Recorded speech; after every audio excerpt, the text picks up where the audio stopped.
So what I'm going to do is introduce our three morning panelists um, for the panel Immigration and Migration in Illustrating. This was an idea, the theme of this panel was a theme that very early on kind of emerged as something we felt would be important to kind of deal with in today's symposium. And so what I'm going to do, I'll read the panelist bios, and then I can hand it over to Karen, and then Lara, and then Edel. So, and I'll go in order, and then Karen can start up. So Karen Fang is a film scholar and professor of English at the University of Houston, where she also chairs a college initiative in media and the moving image. Her most recent book, part of her ongoing interest in the intersection of Eastern and Western aesthetics, is Arresting Cinema: Surveillance in Hong Kong Film, which was published by Stanford University Press in 2017. She has also recently become a regular contributor to the nationally broadcast public radio series, The Engines of Our Ingenuity. So Karen is our first speaker on our morning panel. The second speaker on our morning panel is Lara Saguisag, who is Associate Professor of Children's and Young Adult Literature at the City University of New York College of Staten Island. Her 2018 book, Incorrigibles and Innocence: Constructing Childhood and Citizenship in Progressive Era Comics, received the Ray and Pat Brown Award for Best Single Work from the Popular Culture Association and the Charles Hatfield Book Prize from the Comics Studies Society, and it was nominated for an Eisner Award for Best Scholarly Academic Work. She's currently working on a project that investigates the intersections of children's literature, childhood, and energy regimes. And our third participant in our panel this morning is Edel Rodriguez. Edel Rodriguez was born in Havana, Cuba in 1971. In 1980, he and his family boarded a boat and left for America during the Mariel boat lift. They settled in Miami, where Rodriguez was introduced to and influenced by American pop culture for the first time, an important episode in his career.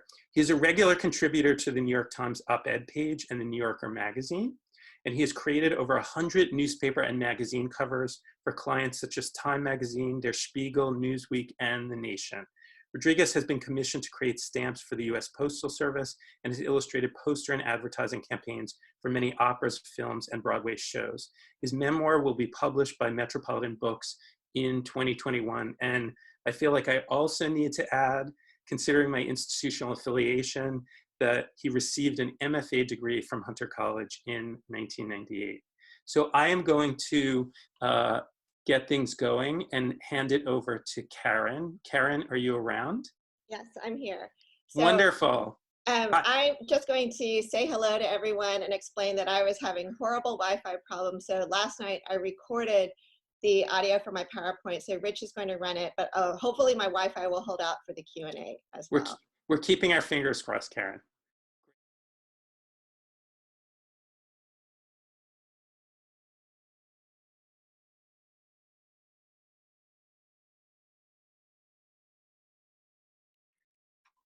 Thank you so much, Karen, for that fascinating talk, and I'm very excited we'll get a chance to talk about it a little bit later. So next up, Lara Saguisag. Thank you, Michael. Good morning, everyone, and I hope all of you and your loved ones are safe and healthy. I am incredibly grateful that we are able to convene and share our ideas in this symposium, even if we do so by remote means. Thank you so much to Jana Purdy, Stephanie Plunkett, Rich Bradway, and Michael Lobel for organizing and pushing through with this event, while also responding so quickly and I think responsibly to this public health crisis that we are all facing. Forgot I need to pull up my share my my slideshow.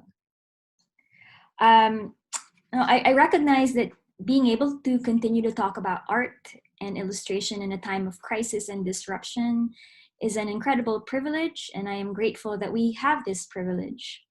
But I want to be clear that I'm not suggesting that the exercise of studying and thinking about art and its histories is frivolous. Rather, I think now more than ever, it proves its urgency and necessity. The ideas that we generate and share today, I believe, will remind us why the humanities and studies of our histories are crucial.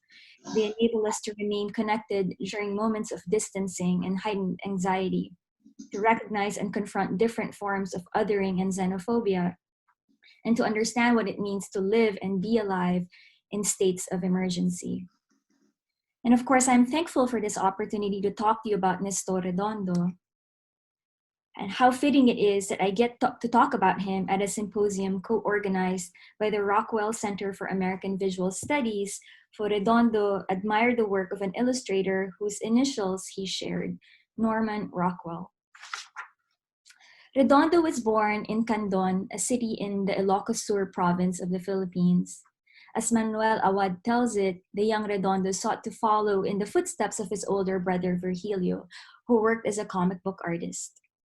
Redondo's parents convinced him to pursue a career in architecture instead, but after a year at the Mapua Institute of Technology, he abandoned his studies, joining his brother to carve out a career in the burgeoning Philippine comics industry. Redondo went on to become one of the most prolific and celebrated comic book artists in the Philippines. In the 1950s, working alongside the writer Mars Ravelo, Redondo co-created what would become one of the Philippines' most popular superheroes, Darna. For much of the decade, Redondo penciled and inked several bi-weekly series for various comic books, including Especial Comics, Hiwaga Comics, Filipino Comics, and Tagalog Classics, all produced by Ace Publications, the nation's largest comic book publisher. But in the early 1960s, Ace Publications' administrative staff, demanding compensation equivalent to that earned by the company's writers and artists, went on strike. And the resulting impasse eventually caused the company to permanently close its doors in 1962. So in response, the Redondo brothers, along with their fellow Ace Publication artists, Alfredo Alcala, Tony Caravana, Amado Castrillo, and Romeo Francisco, founded their own comics publishing company, Craft Publications. The company was not only a means for Redondo and his peers to continue creating comics, it also served as a space for mentoring new talent. Unfortunately, hobbled by budget issues, Craft shut down in the late 1960s. Oops. Soon thereafter, Redondo's work gained the attention of DC, one of the big two in US comics publishing. As the story goes, Tony de Zuniga, a Filipino illustrator who immigrated to the United States and had worked in the US comics industry, convinced DC editors to turn to the Philippines' deep pool of illustrating talent. And so in December 1971, editors Carmine Infantino and Joe Orlando, accompanied by de Zuniga, traveled to Manila to meet with members of the Society of Philippine Illustrators and Cartoonists. As is commonly told, this meeting led to DC's hiring of the Philippines' most prolific talented artists. Redondo, Alcala, Alex Nino, and Jerry Talawak were at the crest of this purported wave of Filipino artists that entered the US comic book industry.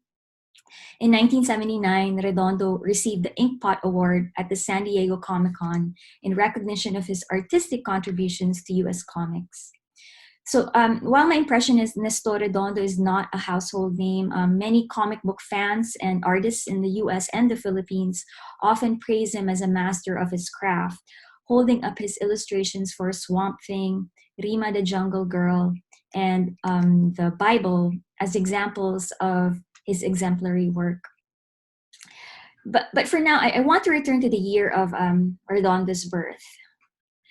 In 1928, the Philippines had been a colony of the United States for 30 years.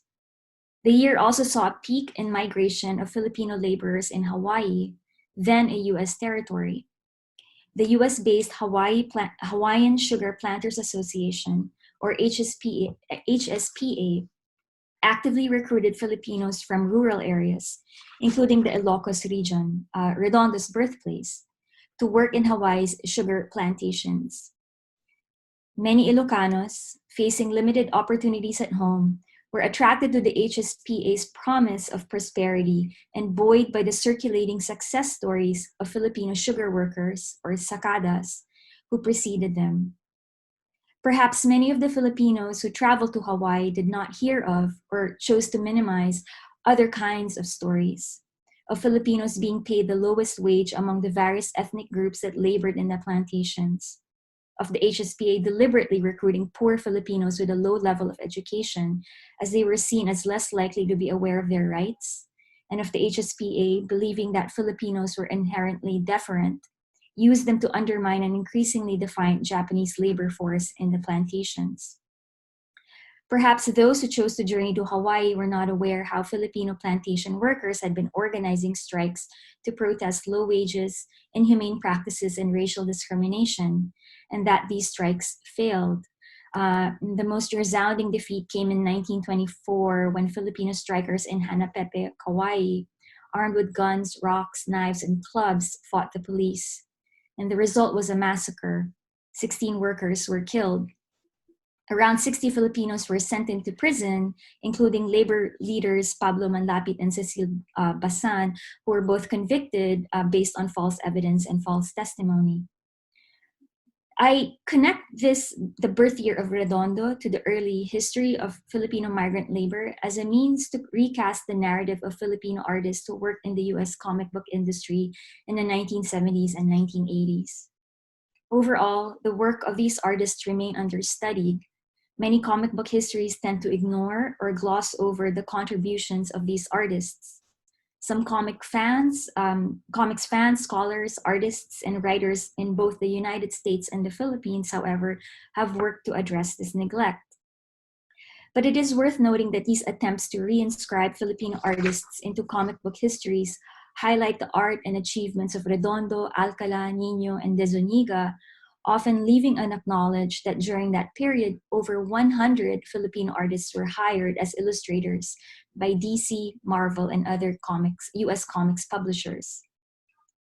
Moreover, these narratives tend to be shaped by themes of success and exceptionalism, in effect leaving unexamined the circumstances that shaped the careers of these artists. Most notably, what is often left unsaid is that Redondo and his peers broke into the US comics industry at a time when DC Comics artists were attempting to unionize.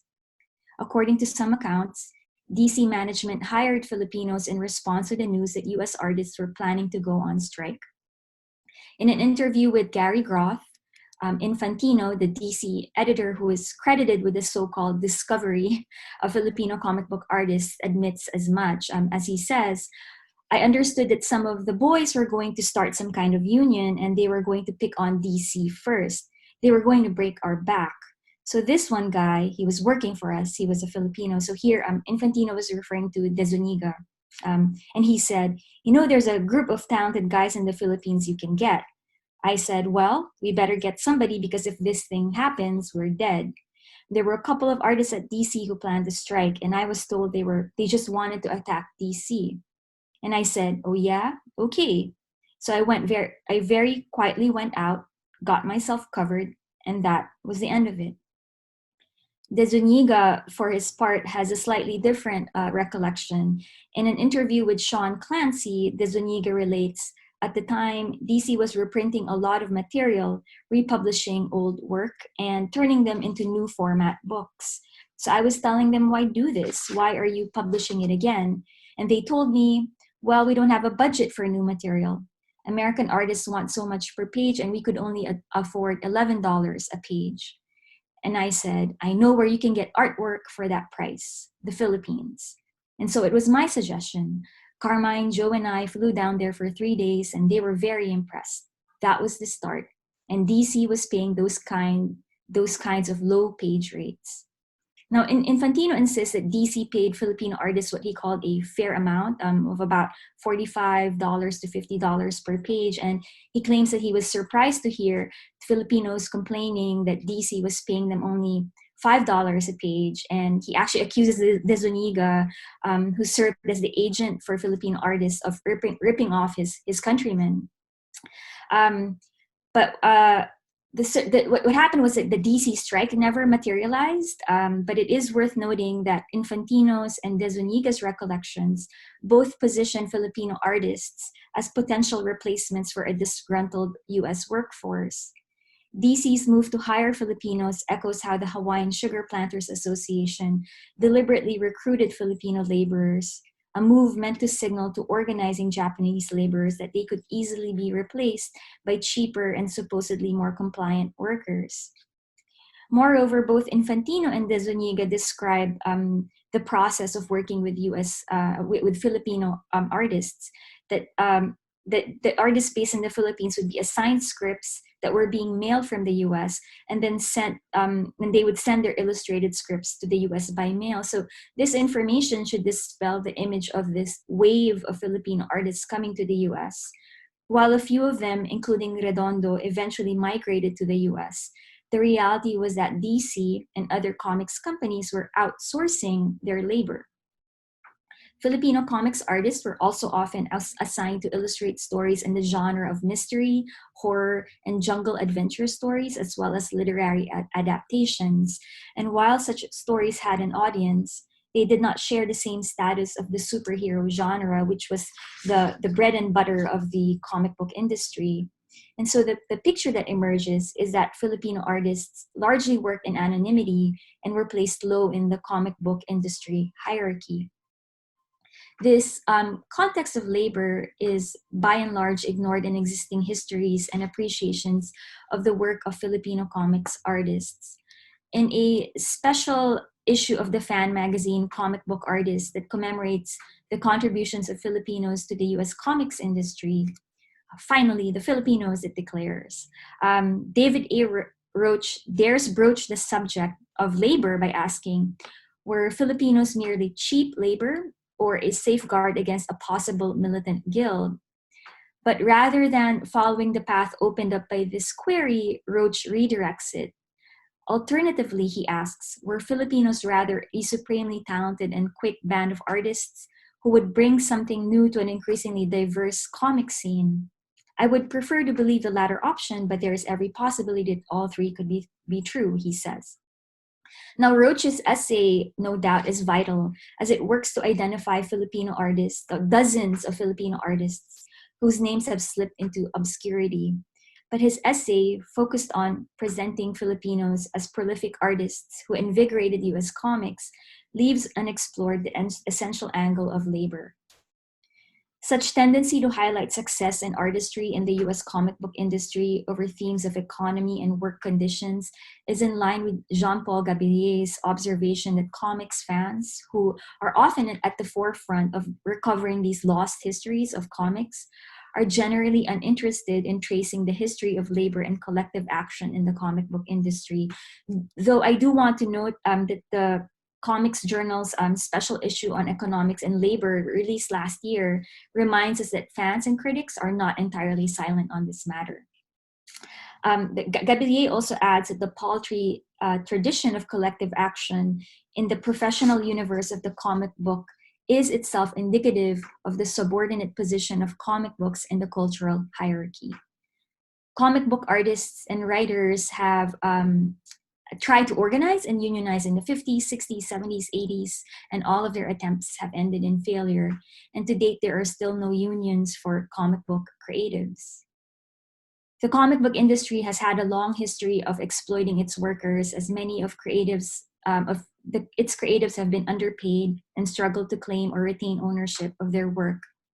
In an article published in the fan site Bleeding Cool, comics writer Patrick Kindlon encapsulates his impression of the comic book industry in the 21st century as thus: we've got an industry that nobody knows how many people are employed in, with a high percentage of freelancers willing to cut each other's throats, that has trained its workers to struggle for 10 years before even being able to make even a modest salary.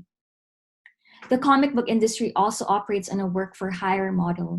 As Benjamin Wu explains, creators working in the industrial mode are, by and large, independent contractors rather than employees. But these comics' collaborative nature means that they are works created for hire, so the commissioning publisher is their legal author and owner. Yet, as Wu notes, the comics field continues to attract people who want to break into the industry. And so Wu asks, how are we to explain this seeming disconnect between the prima facie injustice of work in comics and the passion and enthusiasm with which it is pursued? In his survey of comic book professionals, Wu finds that comics creators, because they largely imagine themselves as ardent fans who have the privilege to work in a medium that they love, tend to blur the boundaries between labor and leisure. And for Wu, such differentiation of labor and leisure risks self-exploitation. This conception of comic book artists as passionate individuals who find fulfillment in their work, and if they work hard enough are rewarded with critical and commercial success, finds an expression in the narratives about Redondo. He's commemorated not as a worker, but as a gifted artist who pursued his dream of making comics and ended up being plucked from obscurity by a major US publisher. It is a narrative that fits the template of the US success story that celebrates exceptionalism and individualism. He is largely remembered as an immigrant who escapes anonymity, gaining recognition because of talent and hard work. And I suspect that among Filipino and Filipino-American fans, there may be another dimension to this success story. Redondo is held up as an example of a quote-unquote world-class Filipino, a Filipino who transcends the so-called provinciality of the islands to become celebrated on the global, but really Western stage. Redondo's apparent trajectory matches that of Lea Salonga, discovered by Cameron McIntosh to become an award-winning star on West End and Broadway, and of Manny Pacquiao, who fought his way out of rural poverty into international boxing rings, winning titles across multiple divisions to become a multimillionaire and one of the world's most renowned pugilists.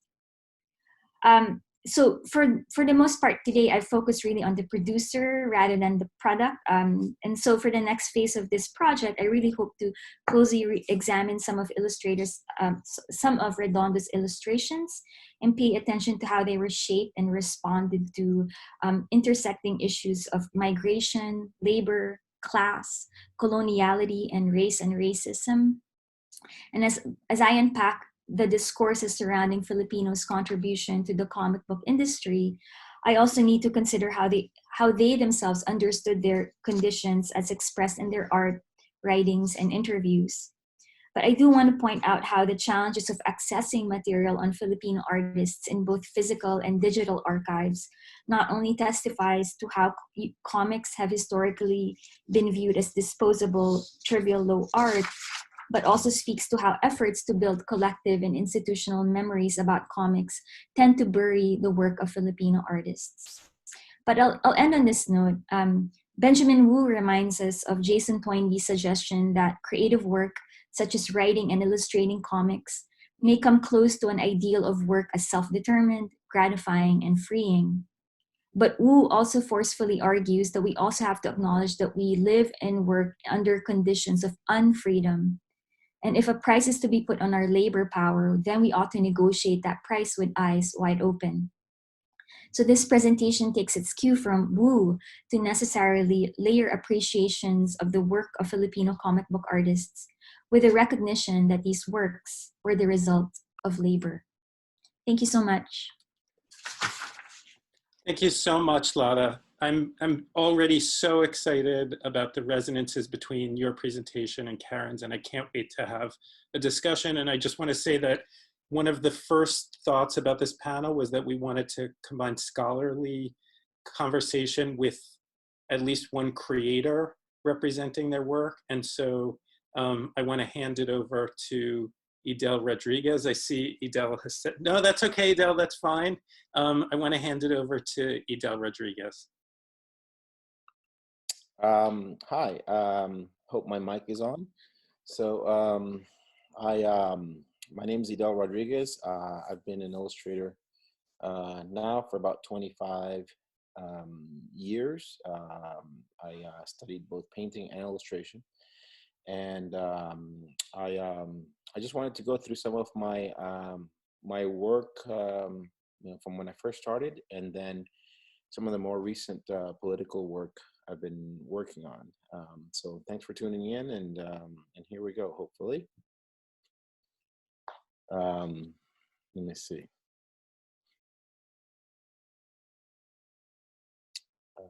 Okay.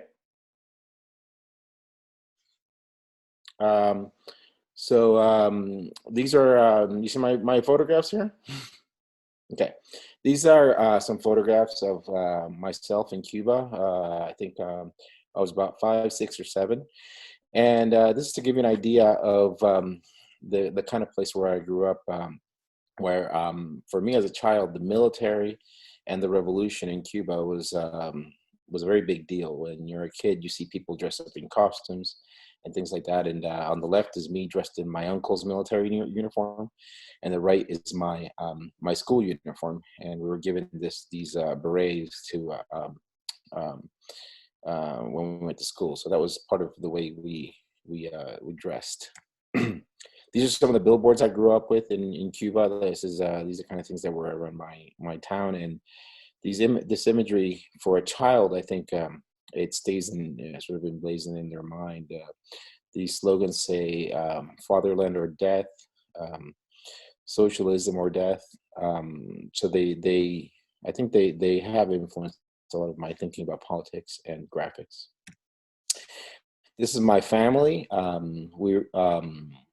My grandfather had a farm, and every few weeks we would all gather and get together on his farm.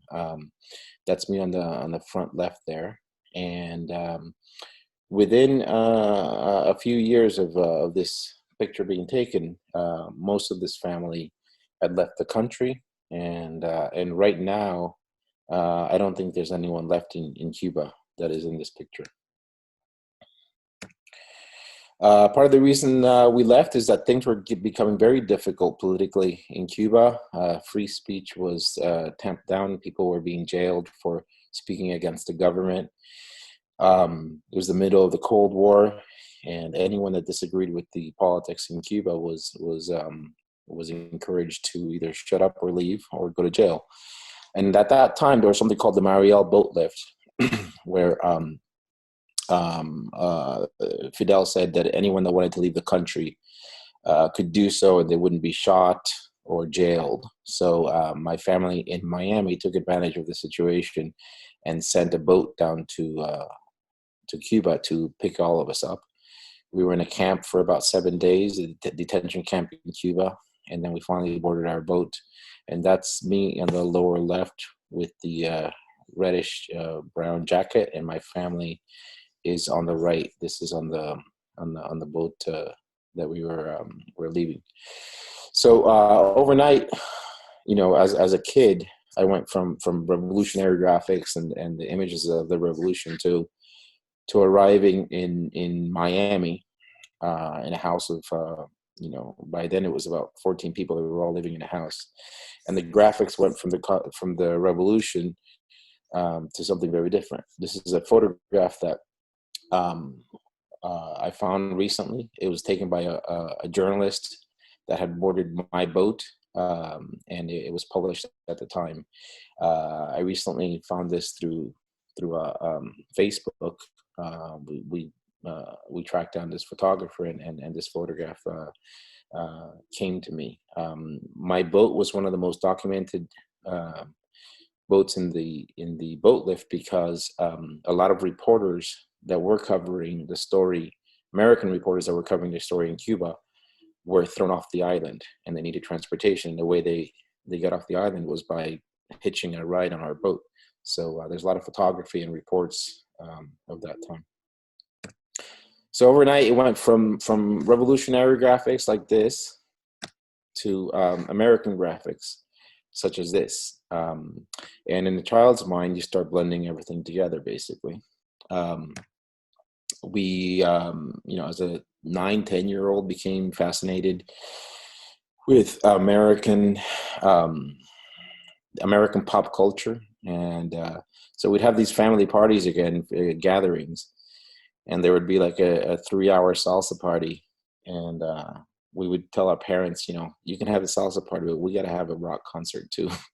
And these were some of the first times where we would paint things ourselves and create things. So like that drum kit is something that I painted. And now this is my studio now. So, you know, years ago I was painting on boxes, and I'm still painting on boxes and creating things. And I pretty much stayed doing the same kind of ideas and imagery, or not the same, but kind of like just putting paint on anything that I did as a kid. And I still feel like I'm playing all the time in my studio, and this is what my studio currently looks like. This is some of the work that I do. These are paintings and illustrations. Some of it influenced by my history and background. This was for a painting that I did for myself. It was published in the New York Times about immigration. And some other drawings, paintings as well.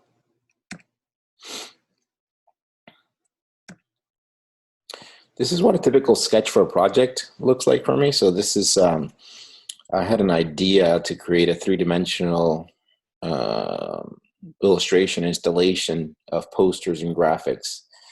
And I wanted to be something about 10 or 15 feet.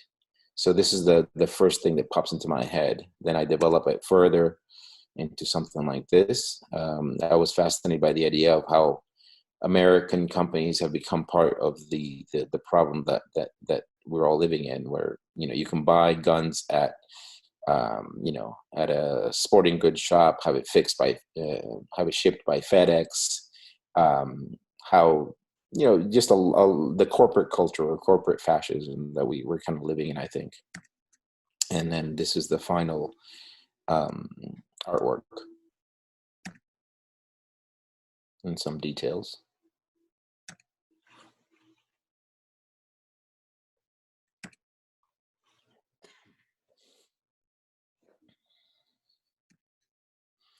And these are some book covers. So this is a set of 3 book covers for a Cuban author, and a series of book covers that I did for the African author Chinua Achebe.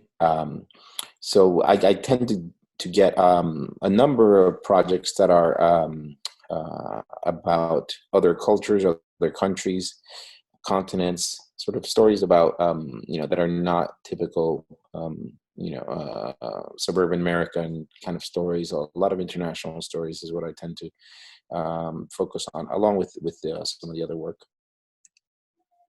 But what I've really become mostly known for in the last, especially in the last 5 years or so, are my magazine covers. I've done about 150 to 200 different magazine covers.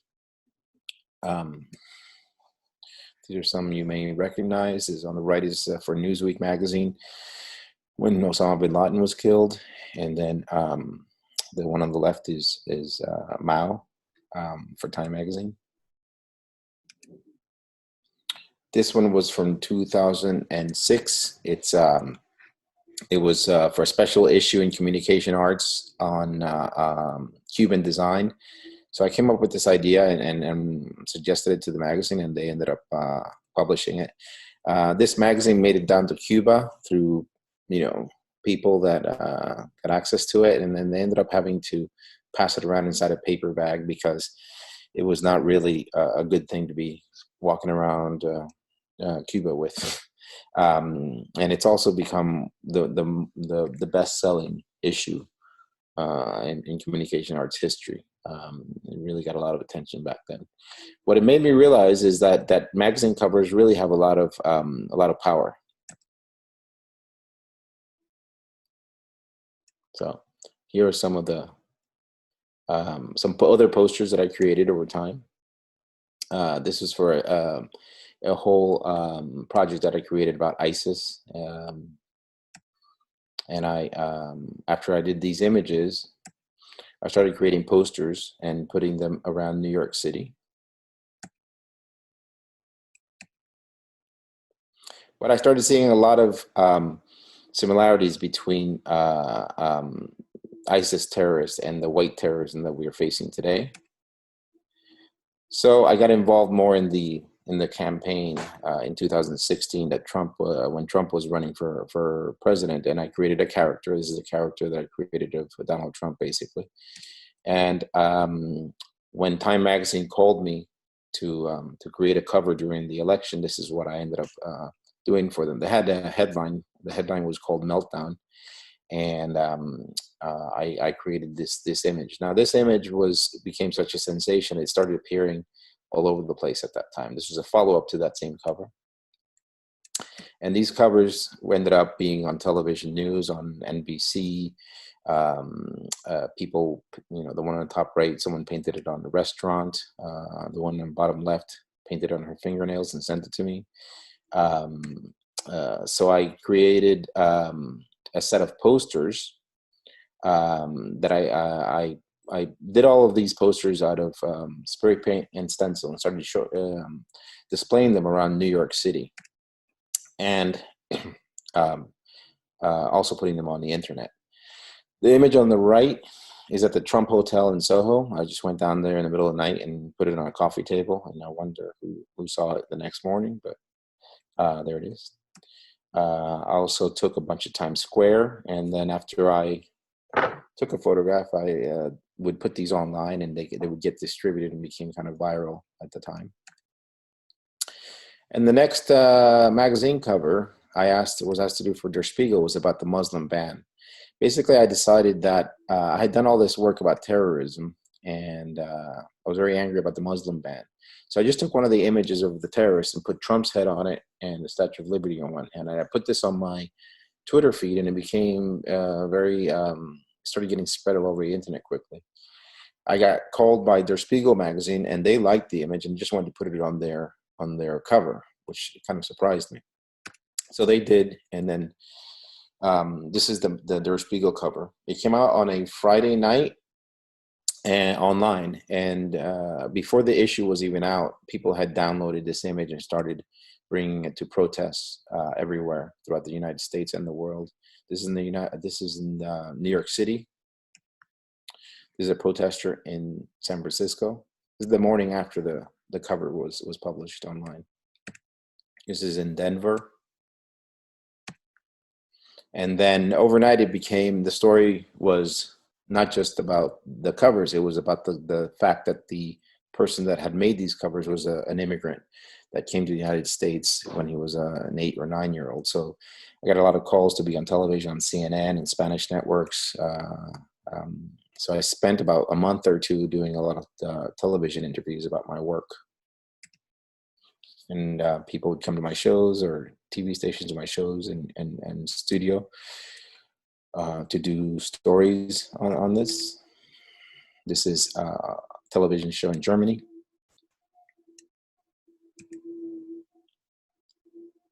And then I also made a lot of friends.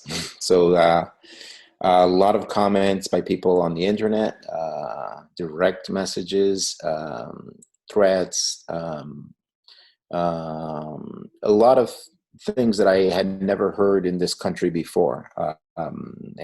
So the last few years have made me realize that there were a lot of things happening in this country that were being kept hidden, that people really had a lot of anger, and it's coming out now, I think. But I kept going. This is another cover for Der Spiegel. I don't really. It's pretty hard to shut me up. So the more you poke at me, the more I just keep poking back. So that's the way I do things.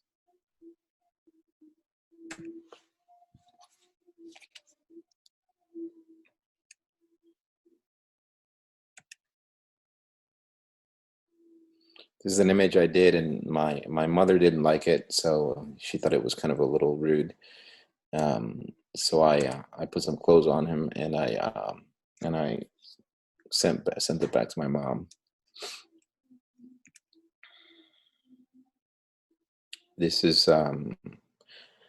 just going for a walk and saw a one of those dog signs, and I started seeing Trump everywhere, basically. So I saw him in that sign. Then I saw him at the supermarket. This is a take on the famous Magritte painting, and the idea at this point became like, how far can I stretch this? I had created a brand, I had created something that people recognize.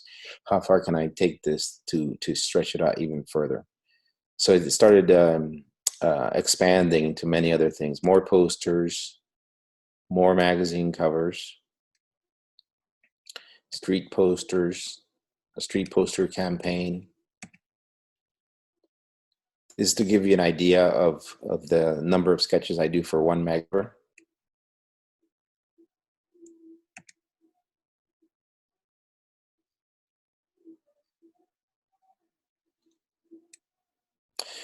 Then a lot of these imageries started appearing at protests worldwide. On the right is a little boy that painted one of my covers himself and sent it to me. On the left is London. This is in New York City, based on one of my images. And a lot of other places throughout the world. People would make their posters, send me pictures. It's really fulfilling to see this kind of stuff happen with my work. And exhibits. So these are some of the exhibits that I've had based on this work. This was in Portland, Oregon. This one had, I think it was about 150 images in the show.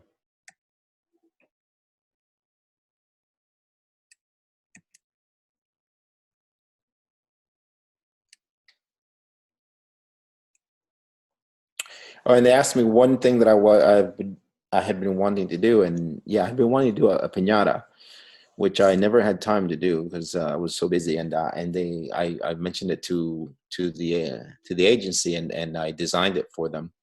And then they found someone, a local woman from Peru that makes piñatas, made this Trump piñata, and they asked me what I wanted to fill it up with, and I said, well, let's fill it up with Cheetos. So we filled it up with Cheetos, and then we had a big piñata party at the end of the show, and the whole thing made it onto CNN as well. And this is, I think, the last cover that I had done for Time magazine.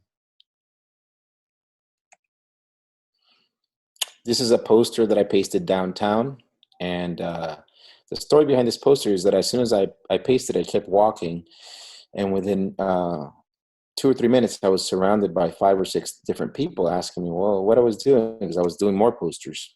And I said, oh, I'm just pasting up some posters. And then they pulled out their IDs and showed it to me, and they were undercover cops. So they pulled me over, started asking me questions, and told me I can't paste posters up in New York City because everything's private property, basically. So I said, okay. And then they looked me up. They said they noticed that I didn't have any arrest record or no record whatsoever in this country. It's one thing that I've tried very hard to do, is not have any record. And they were going to let me go. And as soon as they were about to let me go, one of the cops said, can, you know, if he could have a poster for himself. And I said, sure. What do you want it for? He said, I just want to put it up at the precinct. So he liked this poster so much that he wanted it, and asked me to sign it. And I didn't sign it, but I gave him one. And it made me realize that if we have the police asking for posters for the precinct, perhaps we're not really in a dictatorship yet. That was a hopeful thing in all this that I've been doing. And all these political works led to other projects. So this is a project that I did for U2. It was to create graphics for their concerts, and it's all about social justice and political awareness. This is at Madison Square Garden. These posters appeared before the band went on stage. So it was a great venue to have a lot of people see messages and see some of the ideas that I had. And this is during the show. They played, the posters were over the screen while the band played. And the final project I want to share with you is my trip back to Cuba. This past summer, I went back to my hometown and decided I wanted to paint all my friends and family and tell stories about them. I feel that in all the coverage that we do, we don't talk about people. We talk about the politicians. We talk about random issues, but we don't tell people's stories. And I think that's really where you learn what's really happening in a country. Even in this country, we have very liberal people thinking that Cubans live well and that they're fine, and they're not. So I wanted to tell local stories. So I went back home and painted my family, my neighbors. This is my godmother. And these stories were published on WeTransfer. So when you went to WeTransfer, this thing would pop up a lot of different paintings and stories. This is my next door neighbor, Nilda, in Cuba. One of my friends on the left, and my cousin on the right. It's a neighbor. And at the end of the whole thing, I had a show on the front porch of my grandmother's house. Invited everyone in town to come by. And this is my third grade teacher. I got to meet up with her again. And then this is the final cover that I've done for Time Magazine. It came out about 6 or 7 weeks ago on the issue in China when the virus started showing up there. And lastly, I'll leave you with this little one I did of Trump about a couple of weeks ago. And that's it. Okay. Thank you so much, Edel. That was fantastic. So Lara and Karen, hi everyone. I want to just start by thanking the three of you. I'm really being sincere. I'm so thrilled. When we started talking about doing the symposium, this was exactly the kind of panel and exactly the kind of presentations I envisioned, and I'm thrilled and really grateful to all of you for participating.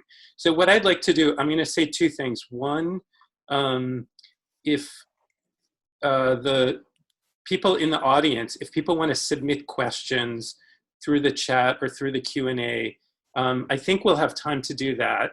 But first, I just want to start off by asking all of you a number of questions. So Karen, I'm kind of really curious if you think that, you know, as academics, we use this term Orientalism, right? It's a very, very common term in academia and scholarly discourse. Do you think Tyrus Wong was sort of self-conscious about how he was deploying these tropes in a kind of strategic way? Absolutely. So I think, you know, it's funny because at our moment in sort of criticism and scholarship is charged with sort of Saguian definition of the term, right? But of course, Said himself says Orientalism already exists as an aesthetic term and as an aesthetic category. And so, and you know, Tyrus with the Los Angeles Oriental Artists Group or the California Oriental Artists Group was using that professionally, intentionally as a term to describe, you know, to organize themselves and to present themselves to the art interested public. So,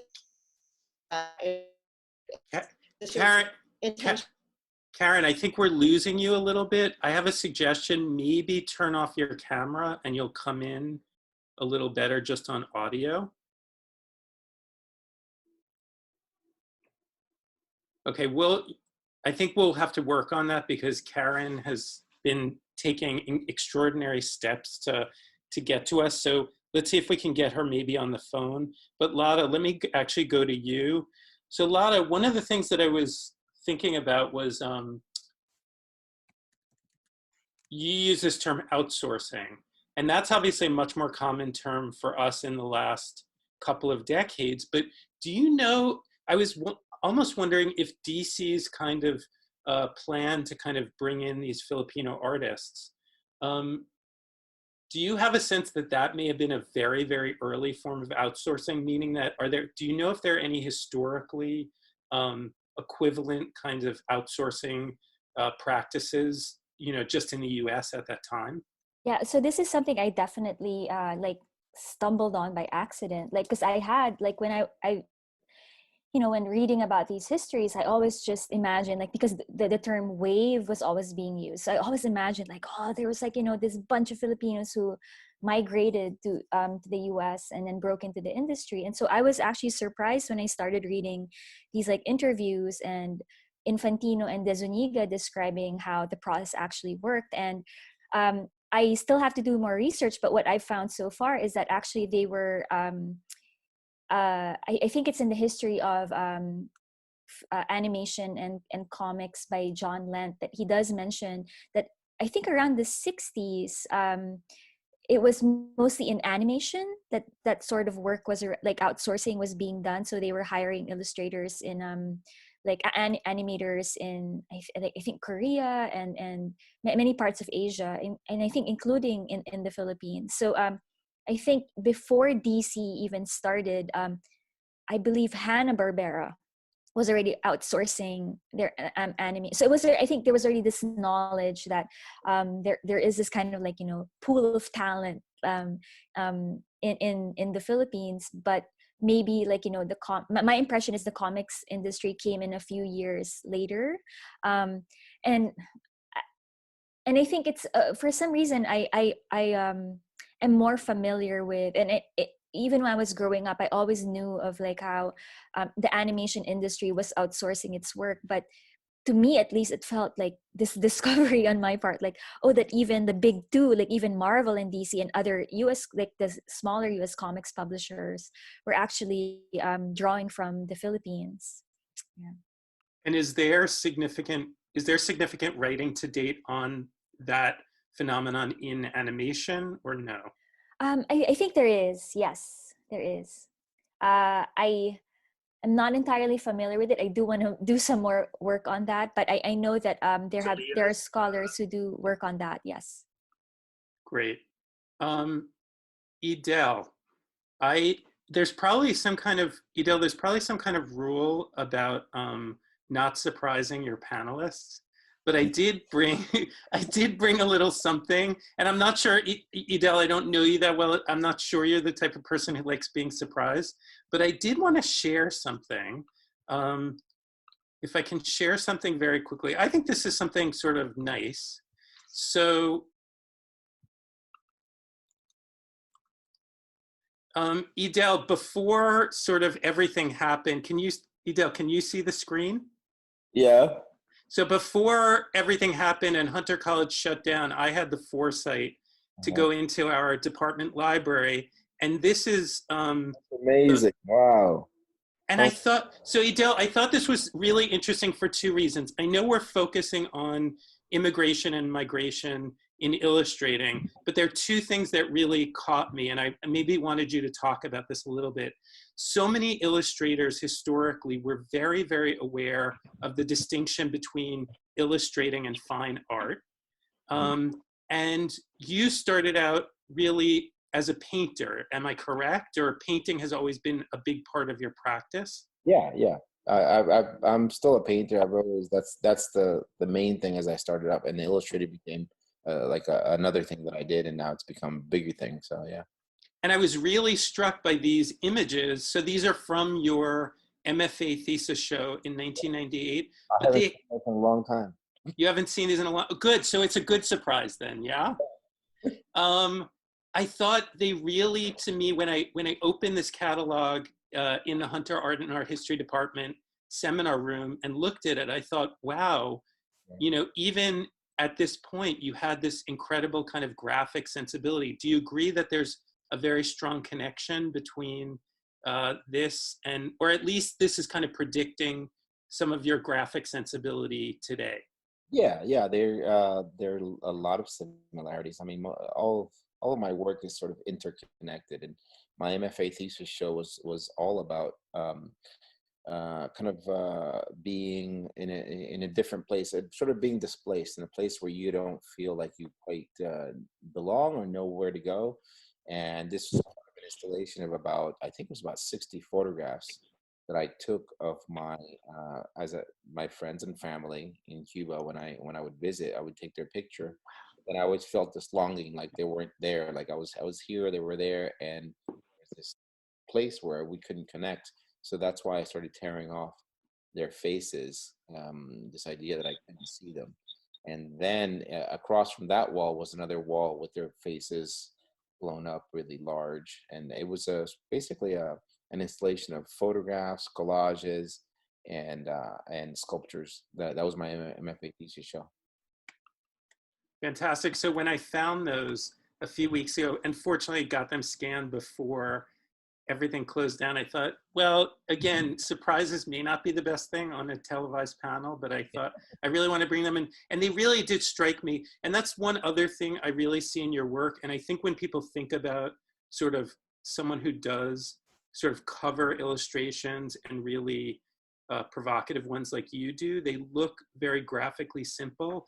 But it seems to me that there's always a kind of painterly aspect to your work, even when it's sort of very graphic kind of cover designs. Yeah, I mean, my main interest and background is in like, if you ask me, what are you going to do on Saturday? I'm going to go to galleries. You know, I go to galleries and I go to museums to look at contemporary art, and I try to translate how I feel about these things and these issues into an illustration, or into a form where it's seen by a lot of people. I'm not really thinking about illustration. I want to do illustration. To me, the format, or the illustration is a way to communicate to as many people as possible. You know, Right. so if I were to be an artist that stayed in galleries, maybe I'd have a show and like 50 or 100 people would look at it, right?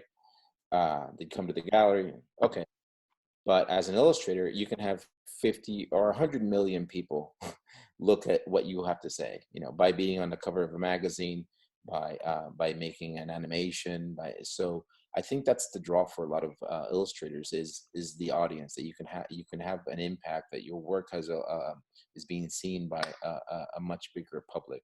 And it's also, as one of the panelists had mentioned it, it's a way to get into a world where you can actually make a living, have a life at it. It's very difficult to find a gallery and create a career in that system. It's a very if you're talking about access, the gallery system is very difficult to access.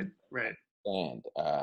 And I can understand why, for immigrants, like, hey, I can just draw and I can do something for my family in this illustration animation world, where I do believe that fine arts is a lot about connections and personal family history and things of that sort. And actually, Edel, I'm really glad you brought that up, because that was something I saw, and it was unexpected, but it was really very strong to me, that connected all of the talks this morning, the three of you, is that and as I said when I began the day, I am an art historian, so I'm sort of versed in the discourses of modernism and modern art. And when you read people like Clement Greenberg and major critics of modernism, illustration and other forms of commercial art are anathema. They're dismissed. They're really denigrated in major versions of modernism in art history and art criticism. But all three of you, and I don't know if Karen's here, but I was really curious about it. All three of you. I'm back. Hey, Karen, I'm glad you're here. All three of you kind of made the claim in different ways that denigration of illustration and commercial modes is connected to sometimes the marginalization of certain groups. So Karen, could you kind of, if Lara or Karen wants to talk about that, I wonder if you could a little bit. Yeah, well, I mean, I think I was so thrilled to hear and see Lara and Edel's work both. But I think Lara and I obviously have these very direct relationships between Asian bodies, the exploitation of Asian labor, and the sort of the early outsourcing that's happening in these graphic industries. And so, Lara, you know, there's so much similar to what you were describing in animation. And, you know, Tyrus was obviously a victim of that with his expulsion from the Disney animator strike in 1941.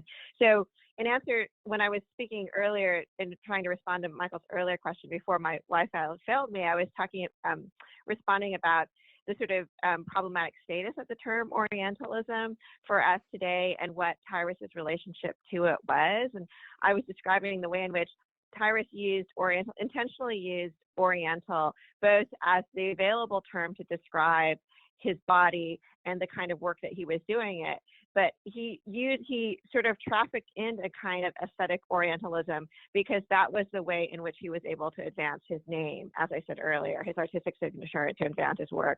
And that's why the greeting cards in particular unlike, and as Edel was saying, unlike the fine arts work, you know, it enables a scope of exhibition and acceptance that one can achieve as an artist, as a commercial artist, that he can't achieve as a fine artist. And so there's a kind of subversion, I think, of the political and economic exploitation or marginalization of these people that their work in illustration allows them to overcome. Yeah, thank you, Karen. I mean, this is what I'm really, I tell my students I love what I do because of the feeling of learning in the moment. And I'm really excited because obviously for a long time, not obviously, but I've been interested in this interface between fine art and commercial art, but there's such a heavy dismissal of the commercial and kinds of commercial art, like illustrating, in art history and within modernism. Mm-hmm. And Karen and all the rest of you are kind of suggesting that that dismissal and denigration itself of the commercial is problematic and maybe tied to kind of political and social discourses. So I'm super, super Mm-hmm. excited about that. I think we don't have a lot of time yet because we're going to take a break and then go to the next panel. But there is a question in the audience from Roger Reed for Lara. Rich, can we get Roger to ask that question?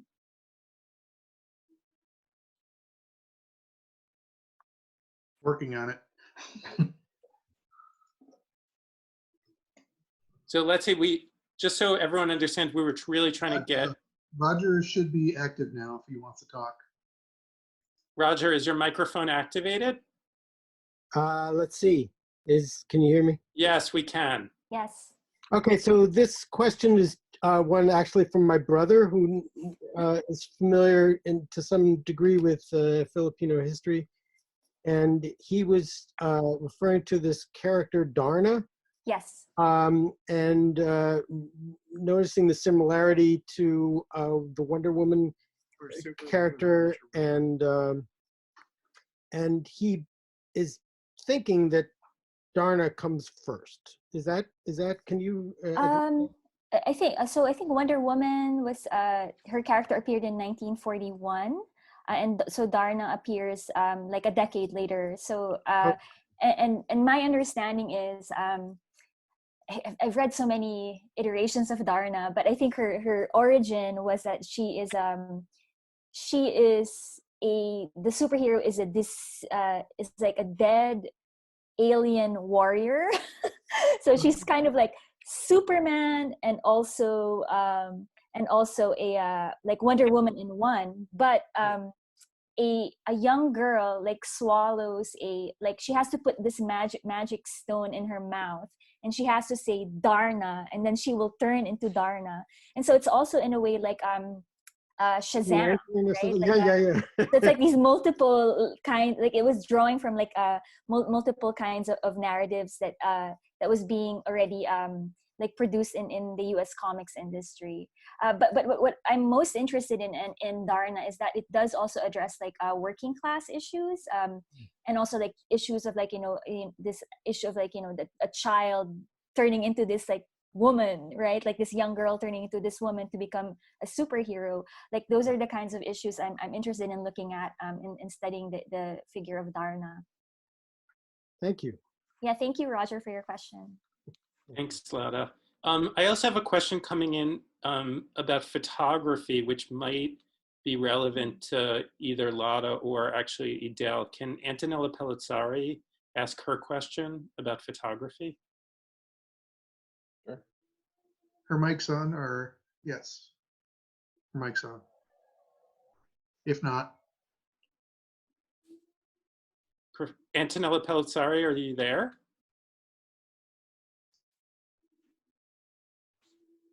I think she's muted. She's muted. Okay.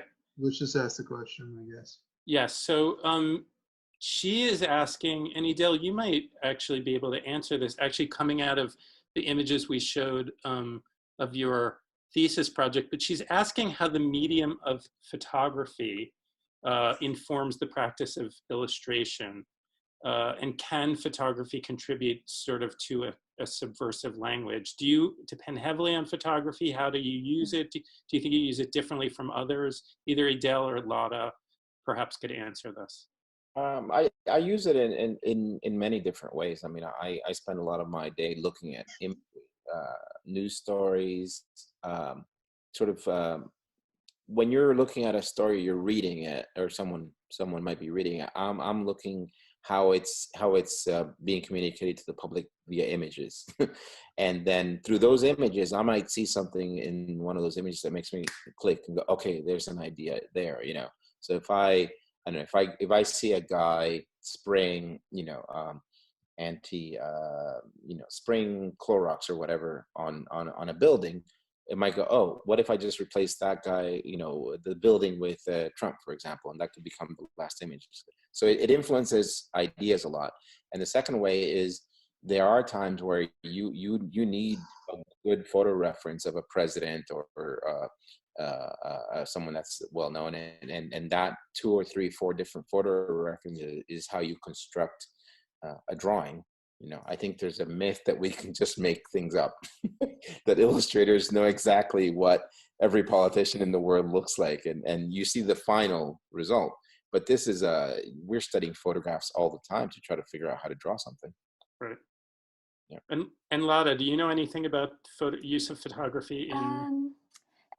What's interesting to me is that well, at least in Redondo's case, he there's like this, he wrote a speech that he delivered at a like Christian comics organization, where he does talk about how to draw like realistic illustrations, and I felt like I was always interested by this kind of like his attention to mimetic modes, and but when I look at his work, it is very it seems to draw more on like or influenced really by existing by the other works of artists, because I do notice it's very like hyper masculine, hypersexual images that he reproduces that were popular in contemporary comics.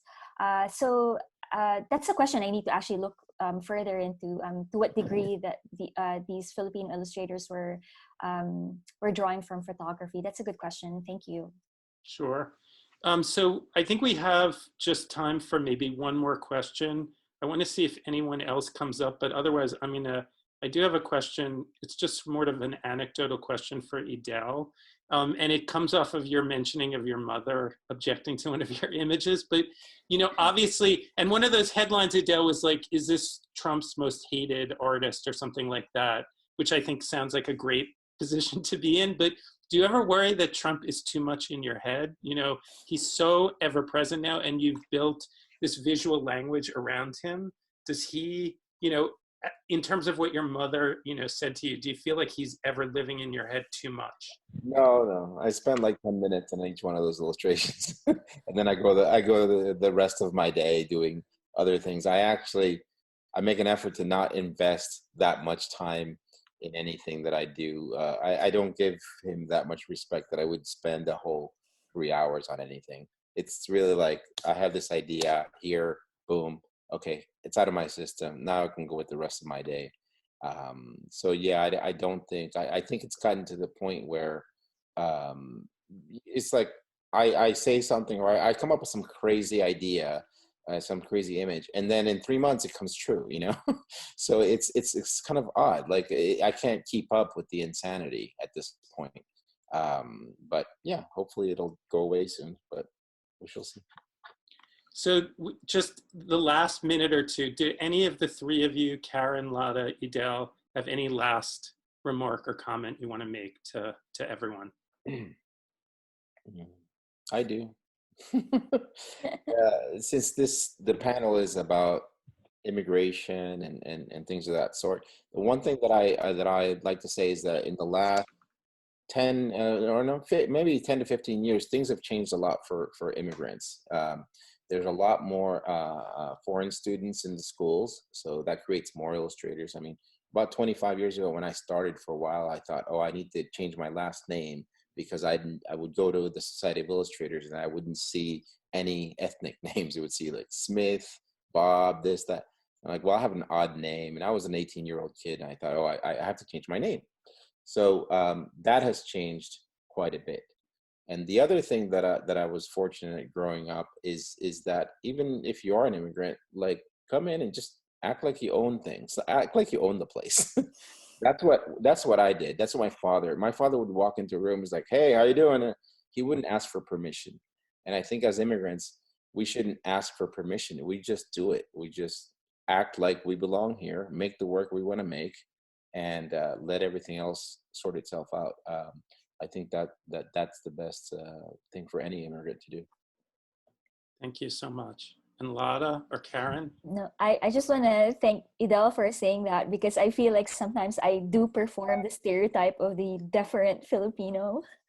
Because when, I'm always like, oh my God, I don't want to get caught. I need to keep my head down. And so thank you for saying that. Oh, and I see it in my students, because a lot of my students are from China right now. They're about 80% China, maybe 10% South Korea. And I tell them, don't ask for permission. Just start talking. Don't raise your hand. And I make them stand in the middle of the class and talk loud, because that is what gives you space in this country, is getting in people's faces, being loud, and acting like you belong here. And if you fade back, that's you don't gain success by fading back and trying to hide. Just try. It's hard for some people, but it's something I think culturally, Cubans, we are naturally loud, and we are in people's faces. So it was. I honestly never felt like an immigrant in this country, especially in Miami. We pretty much run Miami.